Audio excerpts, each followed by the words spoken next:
मुंबई में है, शरद पवार जी के घर पे। AHCC, anti Hindu coordination committee, किस प्रकार से हिंदू धर्म को समाप्त किया जाए उसको लेकर 26 दल आज बैठने वाले हैं। सुबह से ये न्यूज़ टीवी पे चल रहा है, मगर कुछ चैनल ये भी दिखा रहे हैं कि इस मीटिंग में सीट शेयरिंग के बारे में चर्चा होगी। ये तमाम पॉलिटिकल पार्टी बैठ के चर्चा करेंगे कि किस प्रकार से कौन किस सीट से लड़ेगा, प्रचार क्या होगा, चुनाव के मुद्दे क्या होंगे। मगर सुबह से यह भी देख रहे हैं कि आपस में खींचातानी, कोऑर्डिनेशन हो उससे पहले नॉन कोऑर्डिनेशन, नॉन कोऑपरेशन शुरू हो गया है। हरियाणा में सीट कैसे बटेगी, जेडीयू में क्या होने वाला है। अधीर रंजन चौधरी जी ममता बनर्जी के खिलाफ प्रेस कॉन्फ्रेंस कर रहे हैं, डिसकोऑर्डिनेशन आरंभ हो गया है। तो दरअसल ये कोई सीट शेयरिंग, प्रचार प्रसार, मुद्दों और मैनिफेस्टो की बैठक नहीं है। जो 2-3 दिन पहले उनके एक महत्वपूर्ण सदस्य ने कहा था कि हम 26 पॉलिटिकल पार्टीज है और हमारा एक ही मत है कि हिंदू धर्म को किस प्रकार मिटाना है, हिंदू धर्म को किस प्रकार समाप्त करना है। आज एंटी हिंदू कोऑर्डिनेशन कमेटी की उसी विषय पर बैठक होने वाली है। बंधुगण, मुझे बड़ा आश्चर्य लगता है, मुझे दुख लगता है। Dengue, malaria, corona, leprosy, AIDS, ये हिंदू धर्म को इस प्रकार की बीमारियों से आप कंपेयर करते हैं। हम तो जो बीमार है उसे किस प्रकार से ठीक किया जाए, हर बीमार के प्रति संवेदनशीलता, यह हिंदुस्तान का धर्म है। और एक तरफ आप देखिए, हिंदू धर्म डेंगू है, हिंदू धर्म एड्स है, पूरे विश्व के लिए मेनेस है, इट्स अ वर्ल्ड मेनेस। अभी एक बहुत बड़े नेता जो ये एंटी हिंदू कोऑर्डिनेशन कमेटी के सदस्य हैं, उन्होंने कल ही कहा है कि हिंदू धर्म एक वर्ल्ड मेनेस है, it's a world menace, it should be thrown out of the world forum. इस प्रकार के शब्दों का प्रयोग मैं यहां पूछता हूं। मेरे यहां पर कई भाई बहन रिपोर्टर्स बैठे हुए हैं, कैमरामैन बैठे हुए, कोई शिव को मानता है, कोई शक्ति की उपासक है, कोई भगवान विष्णु का उपासक है। क्या शक्ति का उपासना करना डेंगू के समान है? क्या शिव की पूजा करना श्रावण के महीने में मलेरिया है? क्या मंगलवार का व्रत रखना और जय बजरंग बली करना ये एड्स है? क्या भगवान की पूजा करना ये कोरोना है? धिक्कार है। ये लोग जो इस माटी के नहीं हो पाए, जिस मिट्टी में कंकड़ संकर जहां बसता है, जो लोग इस मिट्टी के नहीं हो पाए, जो लोग इस धरती के नहीं हो पाए, वो इस देश के गरीब के क्या हो पाएंगे। बंधुगण, ये मेरा नहीं कहना है। The way I am speaking today, the force that I am using today, and the wrath that probably you are seeing in me today, the anger that you are seeing in me today, ये केवल इसलिए है क्योंकि उनके एक सदस्य ने कहा है कि भले ही हमारी पॉलिटिकल पार्टीज के बीच में, ये 26 पॉलिटिकल पार्टीज के बीच में कितने भी डिफरेंसेस क्यों ना हो, मगर सनातन को मिटाना, हिंदू धर्म को मिटाना, ये हमारा परम लक्ष्य है, एक लक्ष्य है जिस पर हम सब एक मत हैं। आप बताइए, अगर किसी और धर्म के लिए, किसी और पंथ के लिए ऐसे शब्द का प्रयोग किया गया होता तो आज पूरे विश्व में हाहाकार मच गया होता।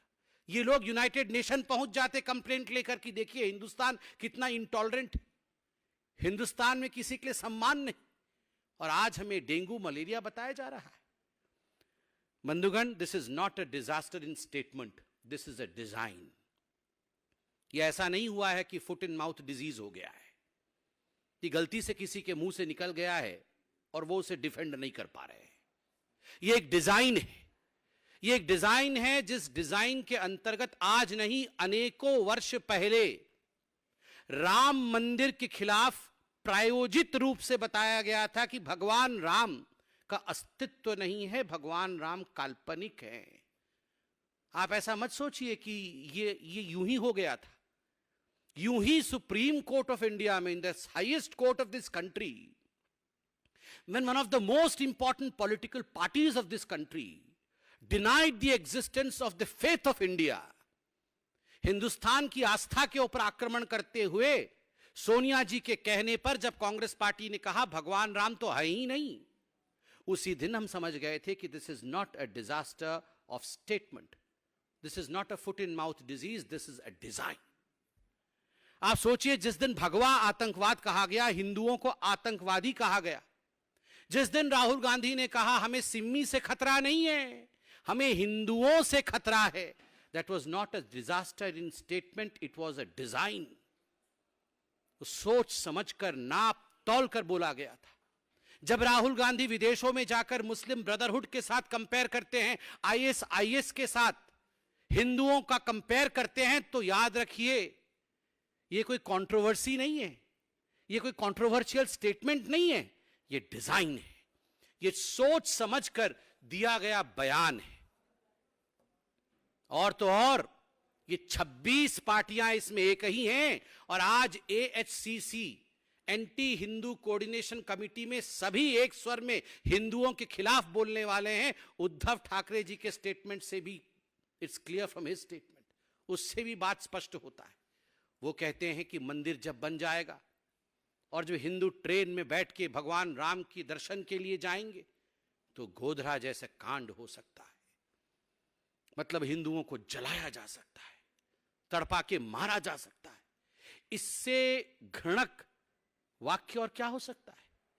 हम भगवान राम का दर्शन करने जाएंगे, भव्य राम मंदिर बन रहा है, और आप कहेंगे कि गोधरा हो सकता है, और आम आदमी पार्टी उसका समर्थन कर रही कि उद्धव जी बहुत बड़े नेता हैं, कुछ कह रहे हैं तो सोच समझकर कह रहे हैं, गोधरा हो सकता है. अरविंद केजरीवाल जी, क्यों? आप तो बड़ा ढोंग रचाते हैं कि मैं तीर्थ यात्रा पे लोगों को भेज रहा हूं.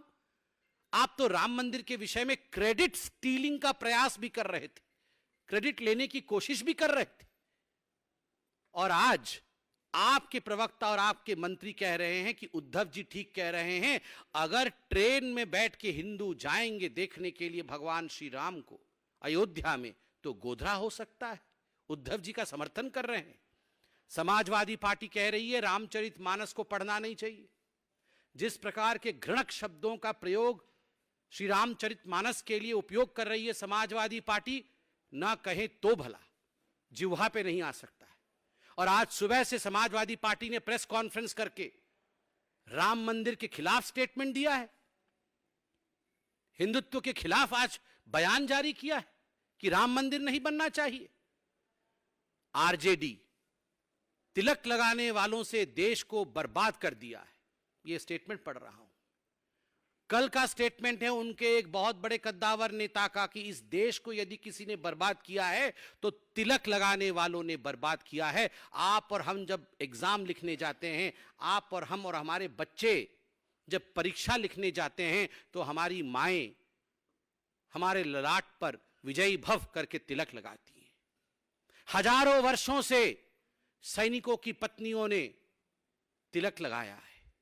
हजारों वर्षों से ईश्वर को याद करते हुए हमारे बुजुर्गों ने हमारे ललाट पर तिलक लगाया है. हमने इस देश को बर्बाद किया है. राखी जब बांधा जाता है तो बहन अपने भाई के सर पे तिलक लगाती है. क्या भाई देश को बर्बाद कर देता है? क्या भाई बहन को बर्बाद कर देता है? तिलक लगाने वालों ने देश को बर्बाद किया है. आम आदमी पार्टी, आप सोच के देखिए, ये वही पार्टी है. अरविंद केजरीवाल जी ने ट्वीट किया था, स्वस्तिक चिन्ह के पीछे एक व्यक्ति झाड़ू लेके पड़ा हुआ था, इस देश से स्वस्तिक चिन्ह को मिटाना है. यह अरविंद केजरीवाल जी का नारा था, देश से स्वस्तिक चिन्ह को मिटाना है. एक स्वस्तिक चिन्ह मिटाना चाहता है, एक राम मंदिर नहीं बनने देना चाहता है, एक चाहता है कि राम मंदिर बन जाए तो वहां गोधरा हो जाना है, एक चाहता है कि हिंदू धर्म का लोप हो जाना है. तो ये जो एंटी हिंदू कोऑर्डिनेशन कमेटी की आज बैठक हो रही है, वो किस लिए हो रही है? और आज मैं बहुत स्पष्ट शब्दों में कहना चाहता हूं, ये कब से हो रहा है. जब से एंटोनियो माइनो इस देश में आई हैं, एक साजिश के अंतर्गत इस देश में हिंदू विरोधी गतिविधि चल रहा है. By the design of Antonio Maino. एक बहुत प्रसिद्ध लेखिका होती थी पहले, उन्होंने लिखा था एक पुस्तिका, एक नॉवेल लिखा है, Murder she wrote, murder she wrote, Agatha Christie, murder she wrote.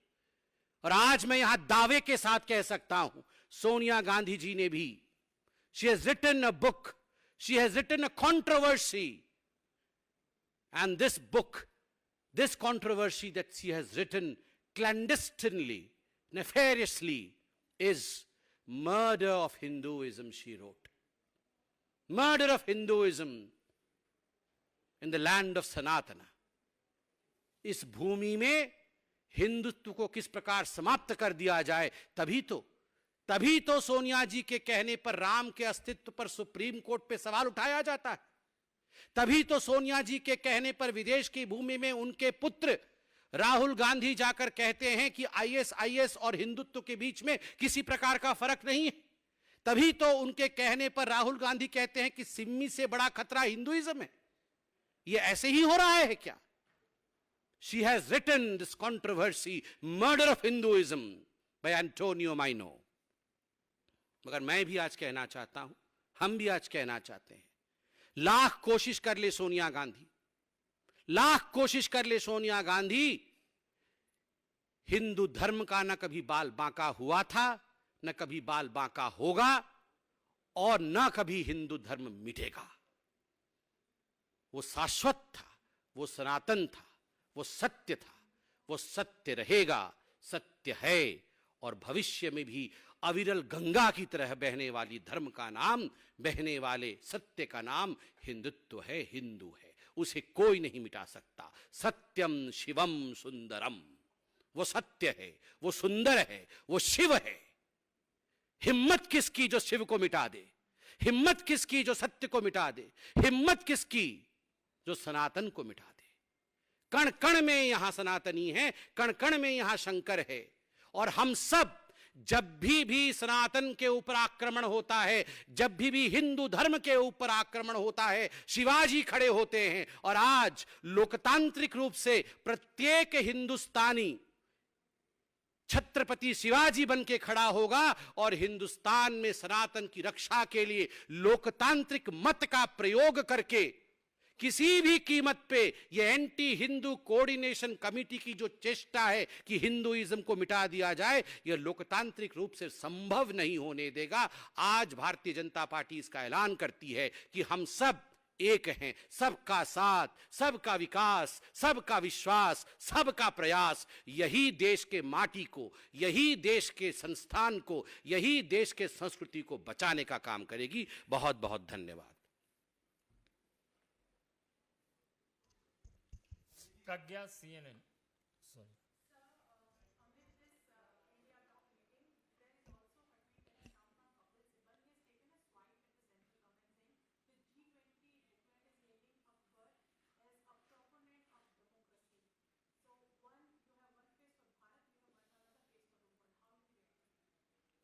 I didn't get the question. What is he hailing? G20 is hailing what?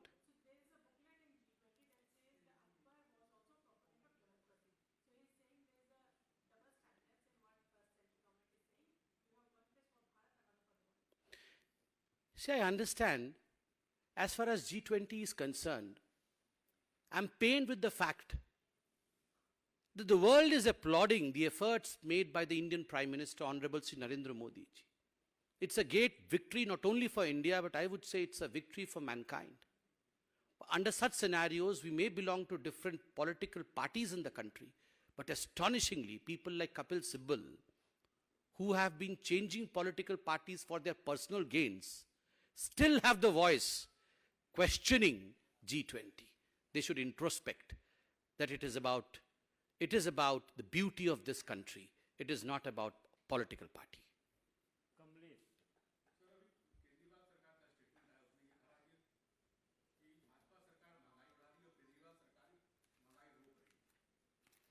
Kejriwal सरकार पहले आज कोऑर्डिनेशन कमेटी में क्या होने वाला है, हिंदुत्व को लेकर क्या उनका स्टैंड है, क्या वो हिंदू धर्म को डेंगू, मलेरिया, लेप्रोसी, एड्स मानती है और हिंदू धर्म को समाप्त करना चाहती है, पहले इस विषय पे केजरीवाल जी जवाब दें। आज तो मीटिंग में जा रहे हैं ना, उनके लोग जा रहे हैं। आज जो एंटी हिंदू कोऑर्डिनेशन कमेटी का मीटिंग होने वाला है उसमें उनके स्टैंड को क्लियर करें, बाकी सारे प्रश्नों का उत्तर उसके बाद में दिया जाएगा, पहले इसका स्टैंड क्लियर करें। ठाकुर रविंद्र सिंह जी न्यूज।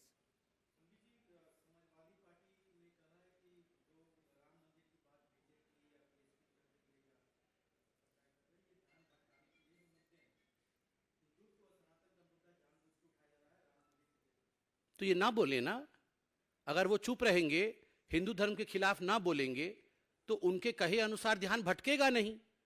हिंदू धर्म को खत्म करना है, हम डेंगू हैं, हम मलेरिया है, हम एड्स हैं, हम लेप्रोसी है, ये तो उन्होंने ही बताया है। राम मंदिर नहीं बनना चाहिए, गोदरा हो जाएगा, उन्होंने बोला है। अब बोलेंगे तो हम रिएक्ट भी ना करें। ऐश्वर्या पालीवाल।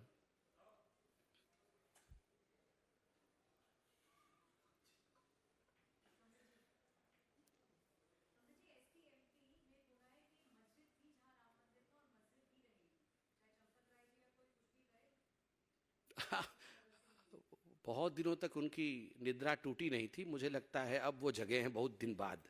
उन्हें आप लोग बताइए कि बीच में क्या हुआ है। संतोष पाठक। अंकित एबीपी।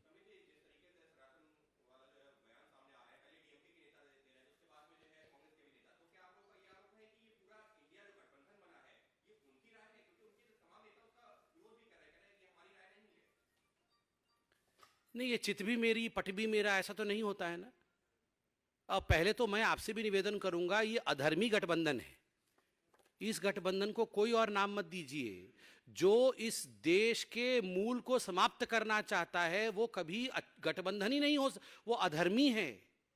और चित भी मेरी पट भी मेरा, वो बोलेगा तो भी मैं उसके साथ रहूंगा, मगर मेरा राय नहीं है, ये हिंदुस्तान की जनता सब समझती है। Arun CNN।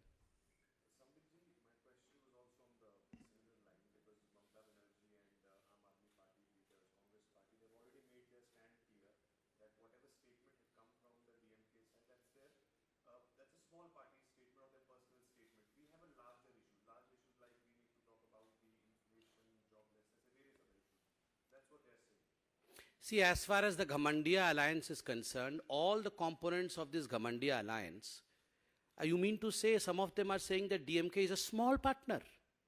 So who is the big partner? My question is, who is the big wheel around which everyone is revolving? They were themselves saying that we are all equal partners.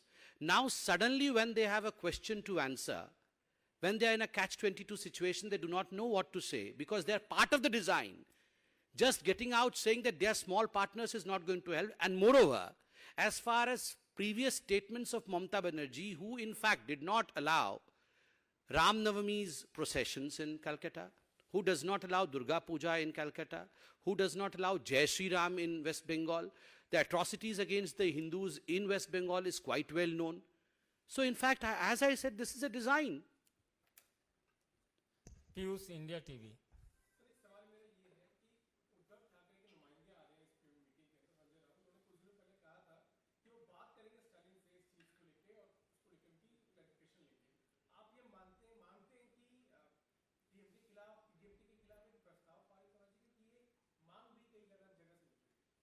अरे ये सारे भाई हैं, ये किसके खिलाफ कौन प्रस्ताव पारित करेगा? कोई हिंदू आतंकवादी बोल रहा है, कोई राम मंदिर के खिलाफ बोल रहा है, कोई रामचरितमानस के खिलाफ बोल रहा है। तो ऐसे अगर एक दूसरे के खिलाफ प्रस्ताव पारित होगा तो वो घमंडिया गठबंधन तो होगा ही नहीं। और दूसरी बात है, ये संजय राउत जी की बात तो उद्धव ठाकरे भी आजकल नहीं सुनते हैं। बहुत बहुत धन्यवाद।